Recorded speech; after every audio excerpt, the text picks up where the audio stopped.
ಏನಾಯ್ತು ಅಂತ ಕೇಳಿದಾಗ ಅವ್ರ ಉತ್ತರ ಹೇಗಿತ್ತು, ಅವರ ರೆಸ್ಪಾನ್ಸ್? ಅವ್ನು ಮಲಗಿದ್ರ ಹಿಂದೆ ತುಂಬಾ ಕತೆಗಳನ್ನ ಕಟ್ಟಿದ್ರು.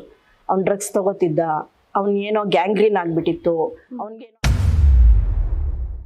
ಡ್ಯಾನ್ಸ್ ಅನ್ನೋ ಒಂದು ಚಟ ಬಿಟ್ರೆ ಅವ್ನಿಗೆ ಯಾವ್ದು ಇರ್ಲಿಲ್ಲ ಅಂತ ಒಳ್ಳೆ ಹುಡುಗ ಅವನು. ಬಟ್ ಅವ್ರ ಸ್ಟೂಡೆಂಟ್ಸ್ ಕೈಲಿ ಮಾಡಿಸಿ ಲ್ಯಾಪ್ರೋಸ್ಕೋಪಿಕ್ ಒಳಗಡೆ ಹೋಗುವಾಗ್ಲೇ ಕರಳನ್ನ ಕಟ್ ಮಾಡ್ಕೊಂಡು ಹೊಟ್ಟೋಗಿದೆ.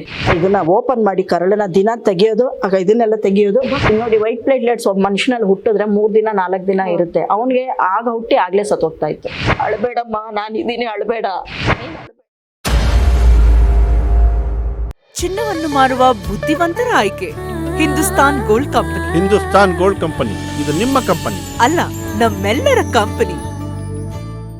ನಿಮ್ಮ ಹತ್ರ ಆಮೇಲೆ ನೀವು ಹೋಗಿ ಮಾತಾಡೋದಾಗ್ಲಿ ಅಥವಾ ನಿಮ್ಮ ಹತ್ರ ಸಮಾಲೋಚನೆ ನಡೆಸೋದಾಗ್ಲಿ, ನೀವು ಹೇಗಾಯ್ತು ಏನಾಯ್ತು ಅಂತ ಕೇಳಿದಾಗ ಅವ್ರ ಉತ್ತರ ಹೇಗಿತ್ತು, ಅವರ ರೆಸ್ಪಾನ್ಸ್? ಉತ್ತರನೇ ಕೊಡ್ಲಿಲ್ಲಮ್ಮ ಅವರು. ನಾವು ಮಾಡಿದ್ವಿ, ಇದಾಯ್ತು, ಏನಾಯ್ತೋ ಗೊತ್ತಿಲ್ಲ, ಹಂಗಾಯ್ತೋ ಗೊತ್ತಿಲ್ಲ, ಅವನ್ಗೆ ಮೊದ್ಲಿಂದನೇ ಕರಳು ಕೊಳ್ತೋಗ್ಬಿಟ್ಟಿತ್ತು. ಅವರು ಆಕ್ಚುಲಿ ಏನಾಯ್ತು ಅಂದ್ರೆ ಅಮ್ಮ, ಅವ್ನಿಗೆ ಪ್ಲೇಟ್ಲೆಟ್ಸು ಕಮ್ಮಿ ಆಗ್ಬಿಟ್ಟಿತ್ತು. ನಾನು ಇದನ್ನ ಹೇಳಲೇಬೇಕು, ಯಾಕಂದ್ರೆ ಅವನ ಒಂದು ಏನು, ನಾನು ಆ ಪದನ ಉಪಯೋಗಿಸಲ್ಲ. ಅವ್ನು ಮಲಗಿದ್ರ ಹಿಂದೆ ತುಂಬಾ ಕತೆಗಳನ್ನ ಕಟ್ಟಿದ್ರು. ಅವ್ನು ಡ್ರಗ್ಸ್ ತಗೋತಿದ್ದ, ಅವ್ನ್ ಏನೋ ಗ್ಯಾಂಗ್ರೀನ್ ಆಗ್ಬಿಟ್ಟಿತ್ತು, ಅವ್ನಿಗೇನೋ ಅದಾಗ್ಬಿಟ್ಟಿತ್ತು, ಇದಾಗ್ಬಿಟ್ಟಿತ್ತು. ಖಂಡಿತ ನನ್ನ ಮಗ ಅಂತ ಹೇಳ್ಕೊಡಲ್ಲ, ಅಂತ ಒಬ್ಬ ಒಳ್ಳೆ ಹುಡುಗ ಯಾರಿಗೂ ಮಗನಾಗ ಅಂದ್ರೆ ಸಿಗೋದು ತುಂಬಾ ಪುಣ್ಯ ಮಾಡಿರ್ಬೇಕು. ಅಂತ ಒಳ್ಳೆ ಹುಡುಗ ಅವನು. ಯಾವೊಂದು ಇದು ಇರ್ಲಿಲ್ಲ ಅವನಿಗೆ. ಡ್ಯಾನ್ಸ್ ಅನ್ನೋ ಒಂದು ಚಟ ಬಿಟ್ರೆ ಅವನಿಗೆ ಯಾವುದು ಇರಲಿಲ್ಲ. ಅವನಿಗೆ ಪ್ಲೇಟ್ಲೆಟ್ಸ್ ಕಮ್ಮಿ ಆಗ್ಬಿಟ್ಟಿತ್ತು. ಇವಾನ್ ಸಿಂಡ್ರೋಮ್ ಅನ್ನೋದು 4-5 ಲಕ್ಷ ಜನಕ್ಕೆ ಒಬ್ರಿಗೆ ಬರೋಂಥ ಒಂದು ಕಾಯಿಲೆ ಇದು. ಅದನ್ನ ಒಬ್ರು ಶೇಷಾದ್ರಿಪುರಮಲ್ಲಿ ಒಬ್ರು ಡಾಕ್ಟರ್ ನೋಡ್ತಾ ಇದ್ರು. ಅವ್ರು ಇದ್ದಕ್ಕಿದ್ದ ಹಾಗೆ ಫಾರಿನ್ ಕೊಟ್ಟೋದ್ರು. ನಮ್ಗೆ ಅವರು ಏನಕ್ಕೂ ಸಿಗ್ಲಿಲ್ಲ, ಫೋನ್ ಕಾಲಿಗೆ ಸಿಗ್ಲಿಲ್ಲ, ಏನಿಲ್ಲ. ತುಂಬಾ ಟ್ರೈ ಮಾಡಿದ್ವಿ. ಅದಾದ್ಮೇಲೆ ಹಿಂಗೆ ಯಾರೋ ಸಜೆಸ್ಟ್ ಮಾಡಿ, ಅಲ್ಲಿನೇ ಸಜೆಸ್ಟ್ ಮಾಡಿ ನಮ್ಮನ್ನ ಸೆಂಟ್ ಜಾನ್ಸ್ ಕಳ್ಸಿದ್ರು. ಅಲ್ಲೆಲ್ಲ ಅವ್ನು ಟ್ರೀಟ್ಮೆಂಟ್ ತಗೋತಾನೆ ಇದ್ದ. ಇದ್ದಕ್ಕಿದ್ದಂಗೆ ನಮ್ಗೆ ನೋಡಿ, ವೈಟ್ ಪ್ಲೇಟ್ಲೆಟ್ಸ್ ಒಬ್ಬ ಮನುಷ್ಯನಲ್ಲಿ ಹುಟ್ಟಿದ್ರೆ 3 ದಿನ 4 ದಿನ ಇರುತ್ತೆ, ಅವನಿಗೆ ಆಗ ಹುಟ್ಟಿ ಆಗ್ಲೇ ಸತ್ತೋಗ್ತಾ ಇತ್ತು. 5 ಮಿನಿಟ್ಸು ಇರ್ತಾ ಇರ್ಲಿಲ್ಲ, ಹಂಗಾಗ್ತಾ ಇತ್ತು. ಆಪರೇಷನ್ ಮಾಡಿ ಅವ್ರಿಗೆ ಏನಾದ್ರು ಸಮಸ್ಯೆ ಆಗ್ತಾ ಇತ್ತಮ್ಮ? ಸಮಸ್ಯೆ ಅಂದ್ರೆ ಸುಸ್ತಾಗೋದು ಅವ್ನ್ಗೆ. ಅದಕ್ಕೆ ಮಾತ್ರೆ ತಗೊಂಡ್ಮೇಲೆ ಅವ್ನು ತುಂಬಾ ದಪ್ಪ ಆಗ್ಬಿಟ್ಟ. ಅವ್ನು ಎಷ್ಟೋ ಸಲ ಇದ್ ಮಾಡಿದಾಗ ಅಂದ್ರೆ ಅವ್ನಿಗೆ ಡ್ರಗ್ಸ್ ಅಂದ್ರೆ ಹೆವಿ ಡೋಸೇಜ್ ಕೊಡೋರಲ್ಲ ಮಾತ್ರೆ, ತುಂಬಾ ದಪ್ಪ ಆಗ್ಬಿಟ್ಟ. ಕನ್ನಡಿಲಿ ನೋಡ್ಕೊಂಡು ಎಷ್ಟೋ ಸಲ ಹತ್ತಿದ್ದಾನೆ, ನಾನು ದಪ್ಪ ಆಗ್ಬಿಟ್ಟೆ, ನಾನು ನಟ ಆಗ್ಬೇಕು ಅಂತಿರೋದು.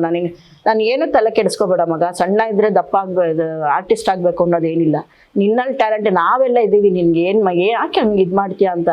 ಅವನು ಅಂದ್ರೆ ತುಂಬಾ ವಿಲ್ ಪವರ್ ಬಿಡಮ್ಮ, ಆ ತರ ವಿಲ್ ಪವರ್ ಯಾರಿಗೂ ಇರಲ್ಲ. ಅವ್ನು ತುಂಬಾನೇ ಧೈರ್ಯವಂತ ಹುಡುಗ, ಯಾವ್ದಕ್ಕೂ ಇದ್ ಮಾಡ್ಲಿಲ್ಲ. ಆಮೇಲೆ ಅದನ್ನ ಸ್ಪ್ಲೀನ್ ರಿಮೂವ್ ಮಾಡಿದ್ರೆ ನಿಮ್ಗೆ ಒಳ್ಳೇದಾಗುತ್ತೆ, ಅಂದ್ರೆ ಒಂದು ಅವ್ನಿಗೆ ಇದಾಗುತ್ತೆ ಅಂದ್ರು. ನಾವೇನ್ ಅನ್ಕೊಂಡ್ವಿ, ಬರೀ 30,000 ಕೈಯಲ್ಲಿ ಇಟ್ಕೊಂಡು ಹೋಗಿದ್ದಮ್ಮ ನಾವು. ಕೈ ಆಪರೇಷನ್ ಮಾಡಿಸಿದ್ರೆ ಕಮ್ಮಿ ಆಗುತ್ತೆ, ನೀವು ಲ್ಯಾಪ್ರೋಸ್ಕೋಪಿಕ್ ಮಾಡಿಸಿದ್ರೆ 70,000 ಆಗುತ್ತೆ, ಬಟ್ ಬೇಗ ಹೋಗ್ಬೋದು. ನಾನು ಇವನು ಎಲ್ಲಿ ನೋವು ತಿಂತಾನೋ ಅಂತ ಲ್ಯಾಪ್ರೋಸ್ಕೋಪಿಕೇ ಮಾಡಿ ಅಂತಂದ್ವಿ. ಬಟ್ ಅವ್ರ ಸ್ಟೂಡೆಂಟ್ಸ್ ಕೈಲಿ ಮಾಡಿಸಿ ಲ್ಯಾಪ್ರೋಸ್ಕೋಪಿಕ್ ಒಳಗಡೆ ಹೋಗುವಾಗ್ಲೇ ಕರಳನ್ನ ಕಟ್ ಮಾಡ್ಕೊಂಡು ಹೊಟ್ಟೋಗಿದೆ. ಕರಳನ್ನ ಕಟ್ ಮಾಡ್ಕೊಂಡೇ ಹೊಟ್ಟೋಗ್ಬಿಟ್ಟಿದೆ, ಸಣ್ಣ ಕರಳನ್ನ. ಅದನ್ನ ನಮ್ಮೇಲೆ ಹಾಕೋದ್ರು. ಇಲ್ಲ ಅವ್ನು ಕರಳು ಮೊದ್ಲೇ ಕೊಳ್ತೋಗಿದ್ರೆ ಅವ್ನು ಯಾಕೆ ಆರೋಗ್ಯವಾಗಿ, ಅವ್ನು 10 ದಿನದವರೆಗೂ ಹಾಸ್ಪಿಟ್ಲ್, ಅವ್ನು 10 ದಿನ ಇದ್ನಲ್ಲಮ್ಮ. ಎಲ್ಲರನ್ನ ಅಕ್ಕಪಕ್ಕದವ್ರನ್ನೆಲ್ಲ ನಗಿಸ್ಕೊಂಡು, ಆ ಪಕ್ಕದಲ್ಲಿ ಒಬ್ಬ ಕ್ಯಾನ್ಸರ್ ಪೇಷಂಟ್ ಇದ್ರೆ ಏನಾಗಲ್ಲ ಬಿಡುಗರು, ನಾನಿದ್ದೀನಿ, ಬಾ ಡ್ಯಾನ್ಸ್ ಎಲ್ಲ ಅಂತ ಅವ್ನು ಡ್ಯಾನ್ಸ್ ಮಾಡಿಸ್ಕೊಂಡು 10 ದಿನ ಅಷ್ಟು ಆರೋಗ್ಯವಾಗಿದ್ದ. ಆ 35 ದಿನ 75 ದಿನ ಇದ್ದಿದ್ದು ನಾವು ಹಾಸ್ಪಿಟ್ಲಲ್ಲಿ. ಇನ್ನು 65 ದಿನ ಊಟ ತಿಂಡಿ ಅನ್ನೋದು ಮಾಡಲೇ ಇಲ್ಲ ಹುಡುಗ, ಬರೀ ನೀರಲ್ಲಿದ್ದ. ಇದನ್ನ ಓಪನ್ ಮಾಡಿ ಕರಳನ್ನ ದಿನ ತೆಗಿಯೋದು, ಆಗ ಇದನ್ನೆಲ್ಲ ತೆಗಿಯೋದು, ಪಾತ್ರೆ ತೊಳೆಯೋ ಥರ ತೊಳೆಯೋದು, ಒಳಗಡೆ ಇಡೋದು. ಅಷ್ಟು ನೋವು ಅವ್ನು ಹೆಂಗೆ ಸಹಿಸ್ಕೊಂಡಿದ್ದ ಅಂದ್ರೆ, ಒಂದು ದಿನ ಅಮ್ಮ ನೋವು ಅಂತ ಹೇಳಿಲ್ಲ ಅವನು.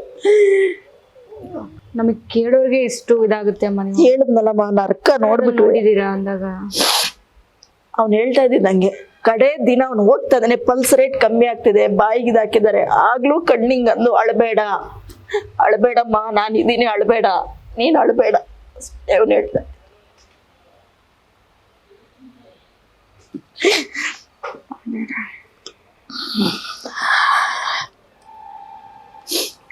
ನಮ್ಗೆ ಮೈ ಜುಮ್ ಅನ್ನತ್ತೆ ಕೇಳಿಸ್ಕೊಂಡು. ಅಷ್ಟಿದಾದ್ರು ಡಾಕ್ಟರ್ ಬಂದು, ಏನಪ್ಪ ನೋವ್ತಾ ಇದೆಯಾ, ಎಷ್ಟು % ಇದೆಯಪ್ಪ? ಏನಿಲ್ಲ ಸರ್, ನಾನಿದ್ರೆ ಮತ್ತೆ ಏನಿಲ್ಲ ಸರ್, ನೋವಿಲ್ಲ ಸರ್ ಅನ್ನೋನು. ಎಲ್ಲಿ ನಾನು ನೊಂದ್ಕೊಂತೀನೋ ಅಂತ. ಅದಕ್ಕೆ ಬೇರೆ ಆಪ್ಷನ್ ಇದ್ದಿಲ್ವಾ ಅಮ್ಮ? ಅಂದ್ರೆ ಆಮೇಲೆ ಲಾಸ್ಟ್ ಮೂಮೆಂಟ್ ಅಲ್ಲಿ ಇಲ್ಲಮ್ಮ, ಅವರು ಫಸ್ಟ್ ನಮ್ಗೆ ಈಗ ನೋಡಿ ಹಾಸ್ಪಿಟ್ಲಲ್ಲಿ ಏನಂತ ನಮ್ಗೆ ಅದ್ರ ಬಗ್ಗೆ ಗೊತ್ತಿರಲ್ಲ, ಏನೋ ಸ್ಪ್ಲೀನ್ ರಿಮೂವ್ ಮಾಡಿಸಿ ಆಗುತ್ತೆ ಈಗೆಲ್ಲ ಹೇಳ್ತಾರೆ. ಈಗ ಒಬ್ರು ಡಾಕ್ಟರ್ ಹತ್ರ, ನಮ್ಮ ಫ್ಯಾಮಿಲಿ ಡಾಕ್ಟರ್ ಯಾರೋ ನಮ್ಮ ಹಸ್ಬೆಂಡ್ ಹುಷಾರ್ಲಿ ಕರ್ಕೊಂಡು ಹೋದಾಗ ಮಗಂದು ಹಿಂಗಾಗಿತ್ತು, ಸ್ಪ್ಲೀನ್ ರಿಮೂವ್ ಅಂದ್ರ ಇದು ಮಾಡ್ತೀನಿ ಅಂದ್ರೆ ಅಷ್ಟೇ ಬಿಡಿ ಅಂತ ಈಗೆಲ್ಲ ಹೇಳ್ತಾರೆ. ಕಳ್ಕೊಂಡ್ಮೇಲೆ ಏನು ಹೇಳೋದು, ನೀವು ಹೋಗ್ಬಾರ್ದಾಗಿತ್ತು, ಮಾಡಬಾರ್ದಾಗಿತ್ತು. ನಮ್ಗೆ ಅವಾಗ ಏನು ಮಾಡಬೇಕು, ಆಮೇಲೆ ನಮ್ಗೆ ಯಾರು ಫ್ಯಾಮಿಲಿ ಯಾರೂ ಸಪೋರ್ಟ್ ಇಲ್ಲ, ನಾವು 3 ಜನ ಅಲ್ಲಿ. ಆಮೇಲೆ ಆಮೇಲೆ ಆಮೇಲೆ ಆಮೇಲೆ ನೋಡಿ ಹೇಳಿದ್ನಲ್ಲ 30,000 ಇಟ್ಕೊಂಡು ಹೋಗಿದ್ದು 35 ಲಕ್ಷ ಆಯಿತು. ಎಲ್ಲಾನು ಮಾರಿದ್ವಿ. ನಮ್ಮ ಕಲಾವಿದರು ಸುಮಾರು ಜನ ನಮಗೆ ಹೆಲ್ಪ್ ಮಾಡಿದ್ರು. ನಮ್ಮ ರಂಗಭೂಮಿ ಕಲಾವಿದರು, ನಮ್ಮ ಸೀರಿಯಲ್ ಕಲಾವಿದರುಗಳು, ನಮ್ಮ ರಂಗಾಯಣ ರಘು ಅವರು, ಪ್ರಿಯಾ ಕೃಷ್ಣ ಅವರು, ಆಮೇಲೆ ನಮ್ಮ ಶಿವಕುಮಾರ್ ಅಂತ ಫ್ಯಾಮಿಲಿ ಇದೆ ಅವರು, ನಮ್ಮ ಯುವರಾಜ್ ಅಂತ ಇದ್ದಾರೆ ನಮ್ಮ ರಂಗಭೂಮಿ ಕಲಾವಿದರು ಎಲ್ಲರೂ, ಆಮೇಲೆ ನಮ್ಮ ಸ್ನೇಹ ಜೀವ ಬೀಳಗ ಅಂತ ಒಂದಿದೆ ನಮ್ಮ ಸೀರಿಯಲ್ ಕಲಾವಿದಿಯರು, ಎಲ್ಲರೂ ನಮಗೆ ಆ ಟೈಮಲ್ಲಿ ಆತ್ಕೊಂಡ್ರು, ಒಂದಷ್ಟು ಹಣ ಕೊಟ್ಟರು. ಆಮೇಲೆ ಇನ್ನು ಕೆಲವರು ಹಾಗೆ ಕೊಟ್ಟರು, ಮತ್ತು ಇನ್ನು ಕೆಲವರು ಬಡ್ಡಿ. ಆವಾಗ ನಮ್ಮ ಪರಿಸ್ಥಿತಿ ನೋಡಿ 10% 20% ಬಡ್ಡಿ ಕೇಳಿಸ್ಕೊಂಡು ನಮಗೆ ವಿಧಿ ಇಲ್ಲ, ಬೇಕಾಗಿತ್ತು, ಮಗ ಉಳಿಸ್ಕೋಬೇಕಾಗಿತ್ತು. ಆಮೇಲೆ ಅದ್ರಲ್ಲಿ ನಮ್ಮ ಪ್ರಸನ್ನ ಕುಮಾರ್ ಅಂತಿದ್ದಾರೆ ನಮ್ಮ TT ಒಬ್ರು, ಅವರು ATM ಕೊಟ್ಬಿಟ್ಟಿದ್ರು. ನನ್ನ ಹತ್ರ ಇಷ್ಟು ದುಡ್ಡಿದೆ, ನನ್ನನ್ನು ಅವಾಗವಾಗ ಕಾಯ್ಬೇಡ ಅಂತ ATM ಕೊಟ್ಬಿಟ್ಟಿದ್ರು ನನ್ನ ಮಗನ ಕೈಲಿ. ಹಿಂಗೆ ಸುಮಾರು ಜನ ಕಲಾವಿದರು ನಮಗೆ ಸಹಾಯ ಮಾಡಿದ್ರು. ಅವ್ರಿಲ್ಲ ಅಂದ್ರೆ ನಾವು ಏನು ಮಾಡೋಕ್ಕಾಗ್ತಾ ಇರಲಿಲ್ಲ.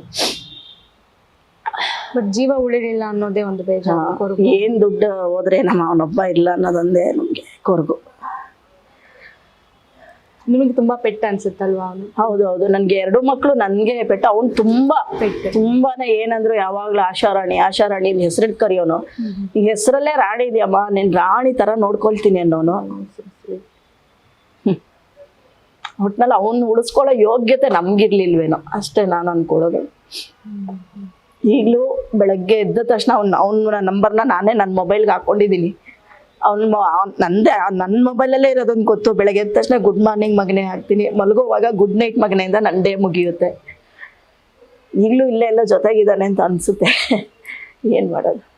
ಸಾರಿ ಅಮ್ಮ, ನಾನು ಇಟ್ಸ್ ಓಕೆ, ನೋ ಪ್ರಾಬ್ಲಮ್.